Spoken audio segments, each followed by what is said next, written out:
हाँ जी, limitations of expressive realism.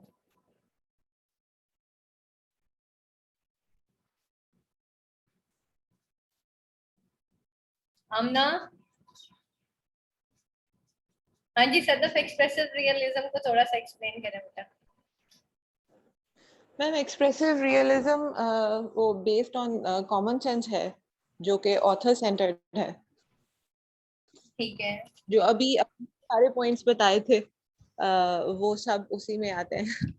ठीक है। Author centered common sense is not author centered Sadaf, reader centered होगी ना कॉमन सेंस तो। नहीं मैम, रीडर सेंटर्ड तो रीडर रिस्पॉन्स है। ओके ओके फाइन, ठीक है ठीक है। And common sense author centered. जी मैम, पहले वो कॉमन सेंस के बारे में बताते हैं, हमें ऑथर के बारे में पढ़ें, उसकी बायोग्राफी, उसका जो उसका एरा है वो पढ़ें सारा, और उसकी मतलब जो कि वो पोइट्री लिखता है उससे पता चलेगा कि वो मीनिंग कहाँ लाया करता है। ठीक है। What impact does the hierarchy of discourse in a classical realist text have on reader? क्या hierarchy of discourses एक क्लासिक रियलिस्ट टेक्स्ट के ऊपर पड़ता है? कैथरीन बेल्सी 2009 सप्ली। ठीक है, क्या discourse hierarchy of discourses, discourse basically text को कहते हैं, in a critical realist text have on reader, reader के ऊपर क्या इम्पैक्ट पड़ता है एक क्लासिक रियलिस्ट टेक्स्ट का? ठीक है, तो यहाँ पे बेटा वो रीडर रेस्पॉन्स थ्योरी आएगी। ठीक है, कि एक रीडर कैसे रेस्पॉन्स करता है। What are the three feature that describe classic realist text? कौन से तीन मेजर फीचर्स हैं बताएं जी classic realist text? Ma'am illusionism, hierarchy of discourses and closure. ये मैम वो जो सब्जेक्ट और टेक्स्ट वाला आपने क्वेश्चन पढ़ाया था, जेसीएस वाला, जी जी, ये वो है। Hierarchy of discourses and next closure. Closure. इसको जरा थोड़ा एक्सप्लेन करें। इल्यूजनिज्म तो वो हमने जो पढ़ा था कि वो एक इल्यूजन होती है, क्योंकि एक कैपिटलिस्ट सिस्टम होता है, वो एक आइडियोलॉजी क्रिएट कर देता है ताकि आम इंसान जो है वो उसके खिलाफ आवाज ना उठा सके और वो सोचे जो कि हम वो खुद सोचता है। इल्यूजनिज्म तो बेसिकली यही है कि इंसान जो है जब वो ये सोचता है कि क्या पढ़ा था सर हमने इल्यूजनिज्म में, कि वो किस तरीके से इल्यूजन्स क्रिएट करता है क्लासिक रियलिस्ट टेक्स्ट जो है कि मतलब इंसान सोचता है वो फ्री है, वो जो कुछ कह रहा है वो अपनी तरफ से कह रहा है, लेकिन एक्चुअली वो सोसाइटी का गुलाम है, आइडियोलॉजी का गुलाम है। जो उससे आइडियोलॉजी जो सोसाइटी कहलवाना चाह रही है, जैसे लोग उसको देखना चाह रहे हैं वैसे वो एक्ट करता है, वो अपनी तरफ से नहीं करता, तो ये एक इल्यूजन होती है। ठीक है। और हायरार्की ऑफ डिस्कोर्सेस? मैम ये मुझे याद नहीं आ रहा है कि डिस्कोर्सेस। रिलीजनिज्म में तो हमने आई एंड वी वाला पढ़ा था ना, आई एंड दे। ठीक है, उसमें फिर हमने देखा था कि जब वो फिर उसको कंपेयर करता है तो फिर उसको अंदाजा होता है, वो बिल्कुल सोच जो होती है वो उसकी एक क्लाउडेड सोच होती है, लेकिन जब वो डीपर मीनिंग्स ऑफ टेक्स्ट के अंदर जाता है तो वो उसकी इल्यूजनिज्म जो है वो खत्म हो जाती है। जैसे उसमें मैंने आप लोगों को एक एग्जांपल दी थी कि देखिए उससे पहले एक डेफिनेशन थी जहांगीर क्राइम सीरीज में कि कैपिटलिस्ट सिस्टम होता है, ठीक है, जो कि एक सोच पैदा कर देता है। जैसे इस वक्त पाकिस्तान में एक सोच है, हर मीडिया जो है उसके ऊपर दिखाया जाता है पाकिस्तान क्या, ठीक है, पाकिस्तान खत्म। और सारे चैनल्स जो है वो पॉलिटिशियंस के हैं, और पॉलिटिशियंस ये कहते हैं मैं आऊंगा तो पाकिस्तान ठीक होगा। ठीक है, तो उन्होंने ये प्रमोट किया हुआ है कि पाकिस्तान के अंदर कुछ भी नहीं है, पाकिस्तान खत्म, पाकिस्तान बस दिवालिया हो गया, पाकिस्तान पता नहीं क्या क्या क्या क्या हो गया। तो दैट इज बेसिकली एक, अब जैसे मेरे पास जो स्टूडेंट्स आते हैं वो एक क्लाउडेड माइंड के साथ आते हैं कि फिर अब हम क्या करें जबकि पाकिस्तान में कुछ नहीं है। कुछ माएँ रिएक्ट करती हैं, अच्छा जी पाकिस्तान में कुछ नहीं, हम अपने बच्चे बाहर भेज सकते हैं।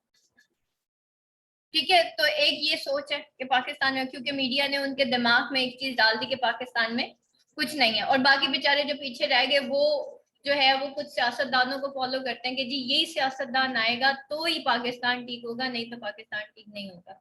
ठीक है, तो that is basically through capitalist system जो है वो टेक्स्ट के थ्रू इंसान के दिमाग में एक सोसाइटी के अंदर डाला जाता है कि उसने जो है किस तरीके से सोचना है ताकि वो जो लोग हैं उनकी आइडियोलॉजी के खिलाफ जो है वो खड़े ना हो सके। ठीक है, उसके बाद जो नेक्स्ट हमने पढ़ा था ना इल्यूजनिज्म के बारे में, उसमें फिर वो हमने ये टेक्स्ट के बारे में पढ़ा था कि वो जो टेक्स्ट होता है जो उसके सामने रखा जाता है वो एक आइडियोलॉजी जो कि उसकी पहले से बनी हुई होती है और उसके कंपेयर में एक और आइडियोलॉजी रखी जाती है। वेट, ठीक है, एक टेक्स्ट प्रिंट होता है, ठीक है, और एक इलेक्ट्रॉनिक मीडिया होता है जो रिप्रेजेंट करता है वर्ल्ड ऑफ सब्जेक्ट्स को, ठीक है, और फिर जो वो एक्चुअली ओरिजिन ऑफ मीनिंग होते हैं। हमारा जो electronic media that is basically the origin of meaning, और यही हमारे लिए नॉलेज होता है। जैसे मैं कहती हूँ कि आज की जनरेशन का नॉलेज बस ये है कि फेसबुक पे क्या चीज बताई जा रही है, जियो पे, और जो है ARY डिजिटल पे या बोल न्यूज पे, चाहे फिर वो फेक ही क्यों ना हो, लेकिन हमारी जो जनरेशन है वो सिर्फ उसी को सच मानती है जो ये मीडिया, इलेक्ट्रॉनिक मीडिया उनको बताता है। लेकिन but they are able to appreciate a classical realist literature due to the fact that the text available is relatively easily intelligible, ठीक है। लेकिन क्या होता है कि अगर हम अप्रिशिएट करें क्लासिकल रियलिस्ट लिटरेचर को ड्यू टू द फैक्ट, जिसमें हम ये कहते हैं कि जो है ये ऑथर ने जो लिखा है, सॉरी, ऑथर के हिसाब से जो एक टेक्स्ट ऑथर सेंटर्ड है या रीडर सेंटर्ड है ये टेक्स्ट, तो हम ये देखते हैं कि कॉमन मैन जो है वो जो अवेलेबल टेक्स्ट जो है उसको इजीली समझ भी सकता है। तो बेल्सी ने फिर पॉइंट आउट किया था आई ऑफ द रोमांटिक्स, जिसको अभी हमने बात की थी कि भाई 3 बेसिस पे एक आम इंसान जो है वो जज करता है। एक क्लासिकल रियलिज्म जो है वो 3 बेसिस पे होती है, एक रोमांटिसिज्म पे, एक थियोरी ऑफ इमिटेशन पे, और तीसरी मेरे जहन से निकल गई है। तो ये 3 होती है आई ऑफ रोमांटिसिक्स, ठीक है, जो कि डिफरेंट है from classical realist fiction in the sense कि वो इन्वॉल्व होता है individual to response and to text और पीस ऑफ पोएट्री, ठीक है, वो ऑपोजिट है उस रोमांटिक, डिफरेंट है। आई ऑफ द रोमांटिक्स उस क्लासिकल रियलिस्ट फिक्शन से बहुत ज्यादा डिफरेंट है, जो कि डायरेक्टली इन्वॉल्व होता है इंडिविजुअल से, जो कि रेस्पॉन्स करता है टेक्स्ट या फिर पीस ऑफ पोएट्री।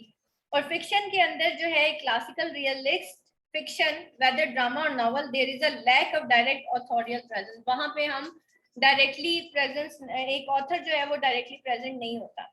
और फिर यहाँ पे हम बेल्सी ये कहती है ये जो form of classical realist text है वो एक्ट करता है in conjunction with the expressive theory and with the ideology by interpreting the reader as a subject, ठीक है, इंटरप्रेट किया जाता है रीडर को एज अ सब्जेक्ट, फिर जाके जो है उसका जो थ्योरी, वो जो इल्यूजनिज्म है वो उसकी जो है वो दूर होती है। तो विच इज द, और फिर illusion apart from illusionism which is already evident from above discussion from a paradoxical development of a subject within ideology and which is normally present in classical realist text. अब यहाँ पे वो कहता है कि यहाँ पे अब और क्वेश्चंस रेज होते हैं विद नैरेटिव टेक्निक्स जो कि इंश्योर करती है सब्जेक्टिविटी और सब्जेक्शन को, और दूसरी तरफ these are closure and literary of closures which combine to establish a truth of the story. अब वो लिटरेसी ऑफ डिस्कोर्स होते हैं और क्लोजर्स होते हैं जो कि एक्चुअली जो है वो ट्रुथ ऑफ द स्टोरी उसको उस तक पहुंचते हैं, ठीक है। तो according to Belsey the moment of closure is the point at which evidence events of the story become fully intelligible to reader, ठीक है। क्लोजर किसको कहते हैं? क्लोजर एक्चुअली वो पॉइंट है जहां पे event of the story become fully intelligible to the reader, ठीक है। और बार्थेस क्या कहता है? Closure is something which tends to form a very regular order or pattern in classical realist literature. Techniques like murder, love triangles, etc. provide the destruction element in the text. ठीक है, उसमें closure में क्या होता है?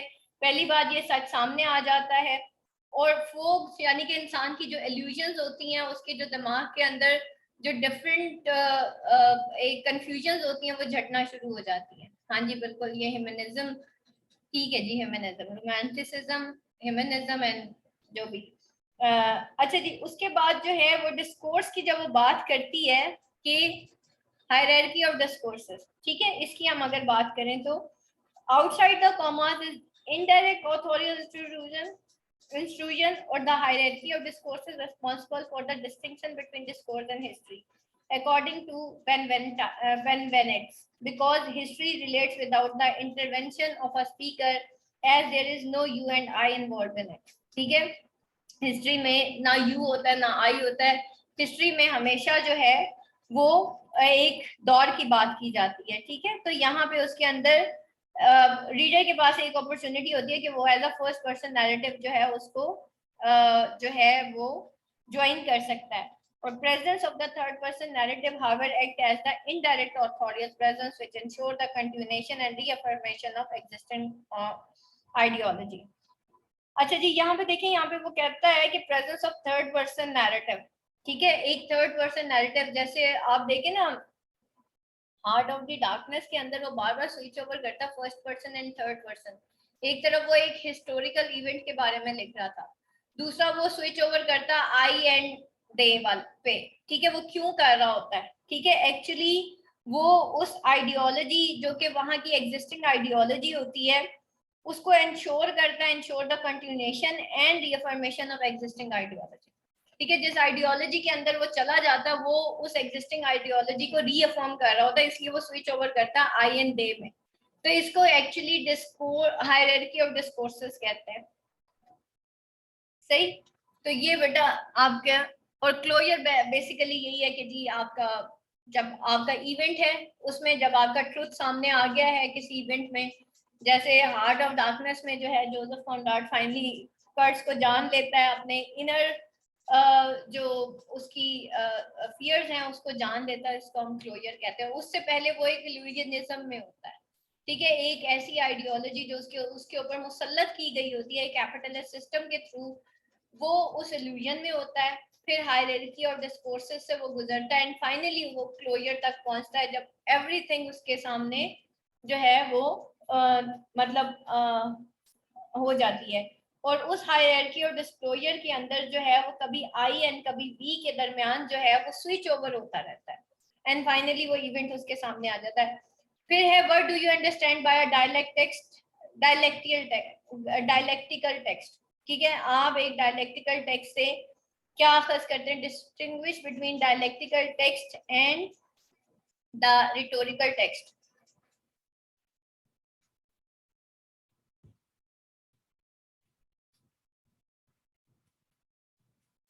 हाँ जी जी, क्या होता है डायलेक्टिकल टेक्स्ट और rhetorical text, anyone class? Ma'am new criticism में एक रीडर पावर आएगी, क्या आएगी? रीडर पावर नहीं नहीं, इसमें रीडर्स पावर नहीं आएगी। हाँ जी, हाँ जी सदर।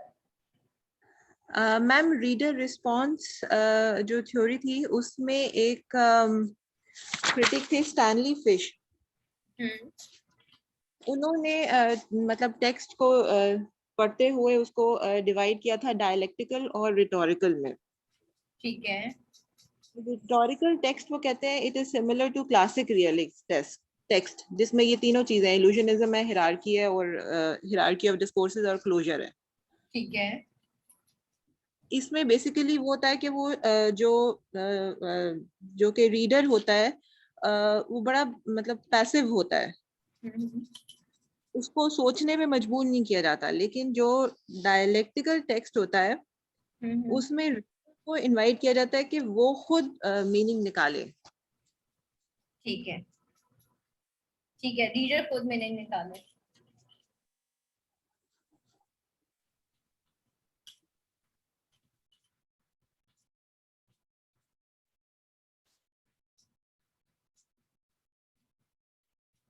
अच्छा जी, रिटोरिकल इल्यूजन में क्या होता है, सॉरी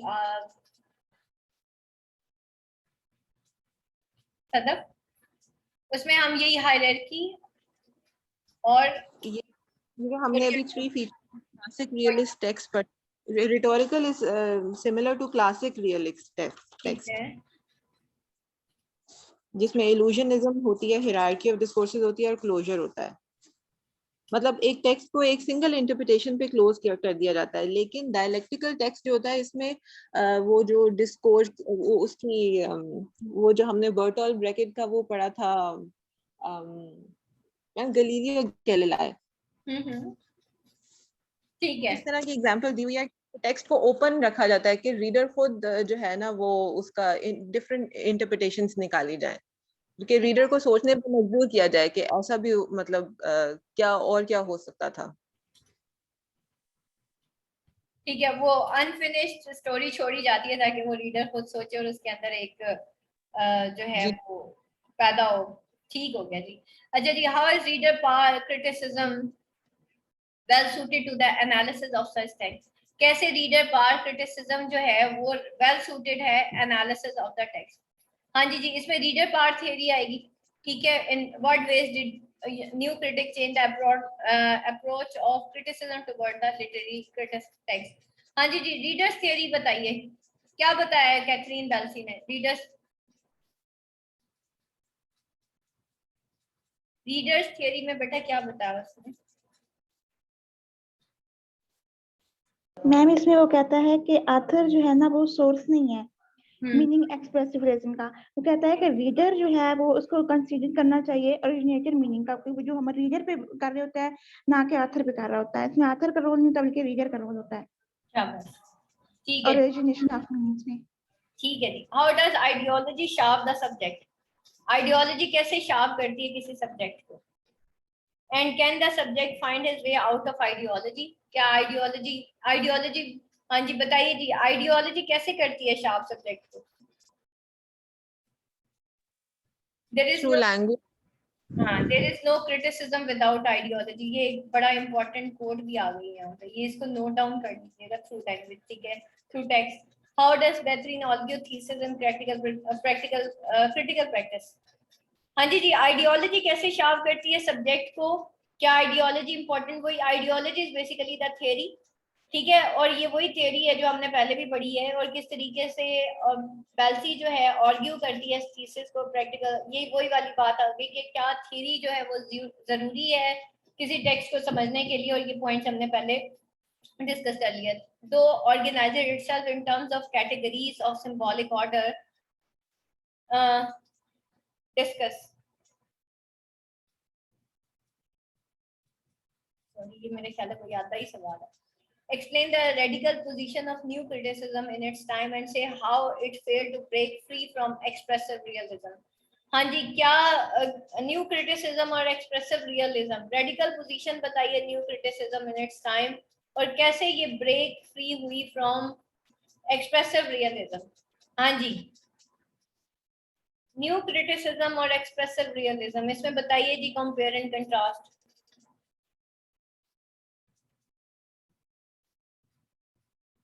न्यू क्रिटिसिज्म वो स्ट्रक्चरलिज्म बेस्ड है। ठीक है, उसमें उसने साशोर्ट थ्योरी जो है उसको डिफेंड किया है, जबकि हमारी जो एक्सप्रेसिव रियलिज्म है that is the common sense. ठीक है, जिसको हमने देखा कि उसको हम 3 लेवल्स पे देखेंगे, ह्यूमनिज्म पे, रोमांटिसिज्म पे, और जो थ्योरी ऑफ इमिटेशन के ऊपर। ठीक है, तो वो एक्सप्रेसिव रियलिज्म है जिसमें एक रीडर जो राइटर जो है वो किस तरीके से ऑथर जो है ऑथर बेस्ड होती है, एक्सप्रेसिव रियलिज्म और कॉमन सेंस बेस्ड होती है, जबकि न्यू क्रिटिसिज्म जो है वो स्ट्रक्चरलिज्म बेस्ड है। उसमें हम देखते हैं उसमें उसके अंदर डिकंस्ट्रक्शन थ्योरी, पैरोल, लैंगुआ, और उसके अलावा जो है सिग्निफाइड, सिग्निफायर, ये सब कुछ हम डिस्कस करेंगे। अच्छा जी, जी बिल्कुल, new criticism is text centred. अच्छा जी, नेक्स्ट हम चलते हैं क्वेश्चन,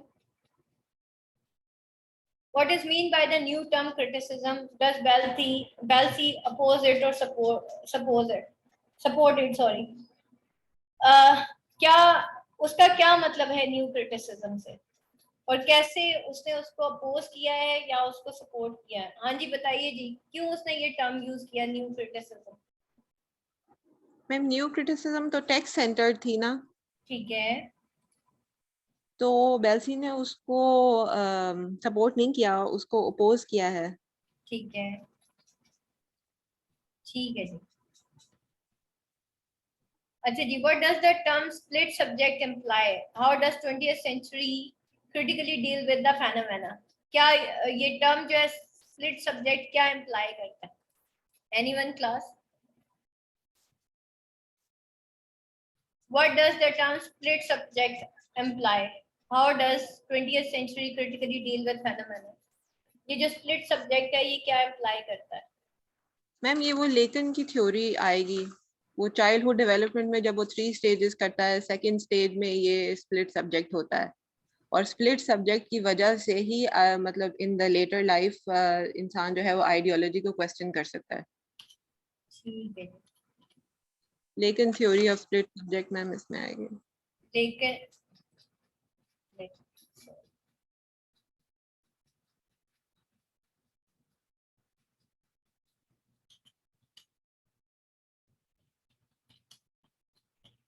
सदफ के माशाल्लाह, सदफ कितने, 3 बच्चे? ठीक है, 3 बच्चे हैं इनके, अल्हम्दुलिल्लाह। माशाल्लाह माशाल्लाह, अल्लाह उनको जिंदगी दे, तंदुरुस्ती दे।